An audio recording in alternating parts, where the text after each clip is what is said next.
네, 안녕하십니까. 이제부터 부자 되는 여러분들의 자리, 이부자리TV 박소장입니다.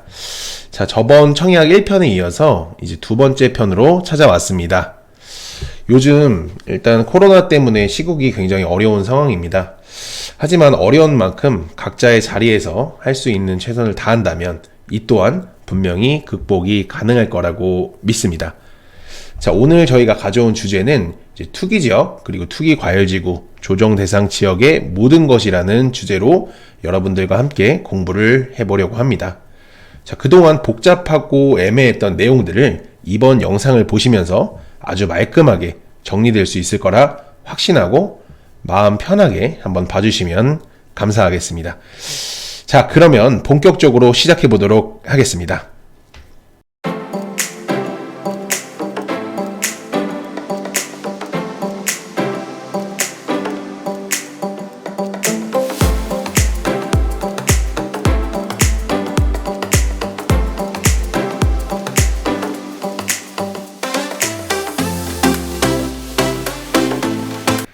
자, 우선 지역을 먼저 정확하게 알고 넘어가도록 하겠습니다. 내가 사는 지역 혹은 내가 관심이 있는 지역이 어떤 규제가 있는지 정확히 알고 넘어간다면 조금 더 부동산과 가까워질 수 있으리라 확신합니다. 자, 먼저 투기지역은 서울 15개구와 세종시 총 16개로 이루어져 있습니다. 자, 규제 강도는 쉽게 생각해서 그냥 투기지역 그리고 투기과열지구 조정 대상 지역 순으로 투기 지역이 가장 많이 가격이 오를 수 있는 가능성이 높은 지역이다 라고 생각하면 쉽게 정리가 될 것 같습니다. 자, 다음으로는 투기 과열 지구를 한번 살펴볼 건데요. 투기 과열 지구는 우선 서울시 25개구 전 지역이 이제 포함되어 있고요. 경기도에서는 이제 과천, 성남 분당, 광명, 하남, 그리고 대구, 수성구, 세종시까지 포함되어 있는 걸 알 수가 있겠습니다. 자, 그리고 조정 대상 지역을 한번 살펴보자면 과천, 성남, 하남, 고양시 7개 지구, 남양주의 별내신도시, 다산신도시, 그리고 동탄 2신도시, 광명, 구리, 안양 동안구, 광교지구, 수원 8달구, 용인, 수지, 기흥구가 있겠고, 이번에 추가로 2월 20일 날 조정 대상 지역에 포함된 곳은 저희가 빨간색으로 따로 표시를 해두었습니다. 수원 영통구와 권성구, 장안구, 그리고 안양의 만안구, 그리고 의왕시가 되겠습니다. 자, 본격적으로 이제 규제 지역과 비규제 지역을 구분하실 필요가 있습니다. 방금 제가 설명드린 투기 지역, 투기 과열지구, 조정 대상 지역이 규제 지역이라고 생각하시면 간단하게 이해가 될 것 같고요. 자, 이곳에 포함되지 않는 곳을 비규제 지역이다 라고 간단하게 분류하면 될 것 같습니다.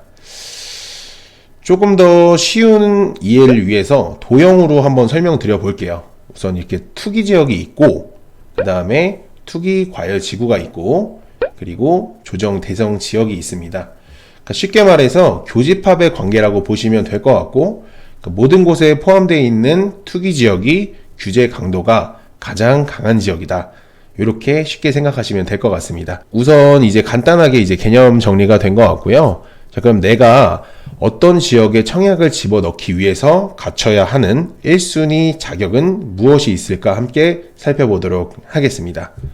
자, 내가 규제 지역의 이제 민영 아파트, 그러니까 민간 아파트를 청약을 하려고 가정을 했을 때 1순위 자격 요건을 먼저 한번 살펴볼 건데요. 자, 우선 첫 번째로는 청약 통장 가입한 뒤 2년이 경과해야 되고요. 플러스해서 면적별 예치금을 충족해야 됩니다. 자, 그리고 두 번째를 살펴보면 1순위 자격 요건은 세대주여야 한다는 것입니다. 그러니까 만일 규제 지역에 청약을 하려고 준비를 하고 있었는데 내가 알고 보니 세대주가 아니었다라면 예상과 좀 다른 전개로 펼쳐질 수도 있다는 거죠. 자, 그리고 세 번째 요건을 한번 보면 5년 내에 청약 당첨자가 세대에 속하지 않을 것. 그러니까 무슨 말이냐면 같은 세대에 속한 직계 존속이라든지 직계 비속 혹은 배우자가 5년 내에 청약에 당첨된 사실이 없어야 한다는 것입니다. 자, 그러나 여기서 좀 참조할 만한 사항은 형제나 자매 그리고 동거인은 청약자와 같은 주민등록표상에 등재가 되어 있다고 하더라도 같은 세대로 속한 당첨자에 보지 않는다는 거는 좀 염두를 해주시면 너무 좋을 것 같습니다. 그리고 네 번째를 한번 살펴보면 2주택자 이상 소유한 세대는 1순위 청약이 불가능하다라는 거, 이것도 알고 계시면 도움이 좀 될 것 같습니다. 자, 이번에는 청약 가점제 비율에 대해서 한번 살펴보도록 하겠습니다. 우선 모든 기준이 국민주택 규모인 85제곱미터 이하와 초과로 가점제 비율이 나눠집니다.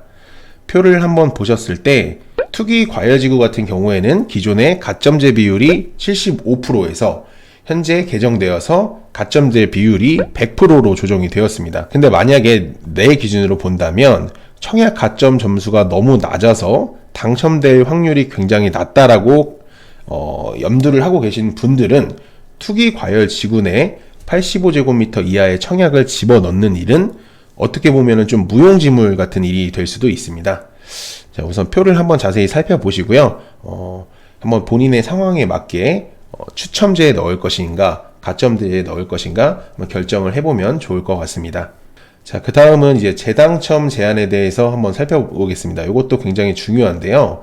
우선 과밀 억제 권역이나 그 외의 지역에서 청약이 당첨된 세대가 투기 과열지구나 조정 대상 지역에 청약을 할 경우 과연 얼마의 기간이 지나고 나서 다시 재청약이 가능한지 한번 가늠해 보도록 하겠습니다. 자, 만일 과밀 억제권역에 속하는 지역에서 85제곱미터 이하 주택 청약이 당첨된 사람이 있다고 가정을 했을 때 이제 투기 과열지구나 조정 대상 지역에 만약에 청약을 하게 된다면 처음 과밀 억제권역에서 당첨된 날로부터 5년간 청약이 불가능하다는 뜻입니다. 아니, 그럼 과밀 억제권역이 도대체 어딘데? 라고 생각하시는 분들이 있을 거라고 생각을 하고요.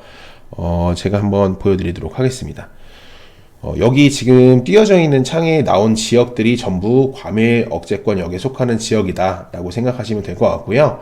궁금하신 분들은 한번 잠시 멈춤 버튼을 누르시고 내가 살고 있는 지역 혹은 내가 청약하고자 하는 지역이 이곳에 쓰여져 있는지 확인하시면 될 것 같습니다. 자, 이번에는 조정 대상 지역 전매 제한에 대해서 조금 더 자세히 살펴보도록 하겠습니다. 자, 우선 조정 대상 지역 같은 경우에는 이제 1지역부터 3지역까지 편차를 두고 차등 제한을 하고 있습니다. 즉 같은 조정 대상 지역이라고 하더라도 본인이 이제 궁금한 지역이 1지역인지 2지역인지 3지역인지 아실 필요가 있다는 뜻이 되겠습니다. 자, 1지역 같은 경우에는 소유권 이전 등기일까지 전매 제한이 이루어지고요. 최대 3년을 넘기지는 못합니다. 자, 1지역 같은 곳은 조정 대상 지역이 속한 곳 중에 아파트 청약이 당첨된다고 하더라도 분양권 상태로는 매매가 힘들다라고 보여진다는 것입니다.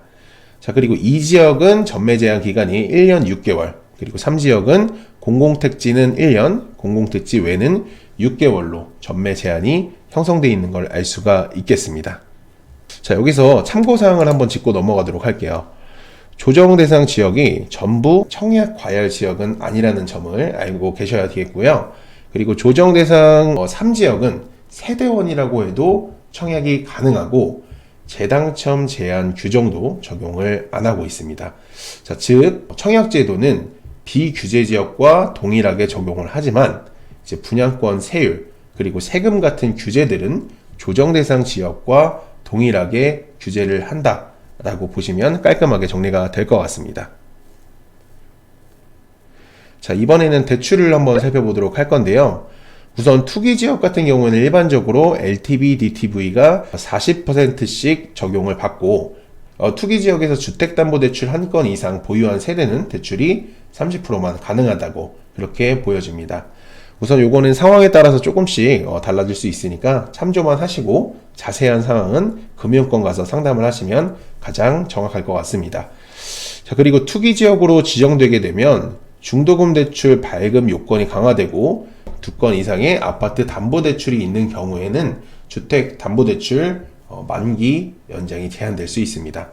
자, 그리고 원칙적으로 주택담보대출 건수를 세대당 한 건으로 제한을 하였습니다.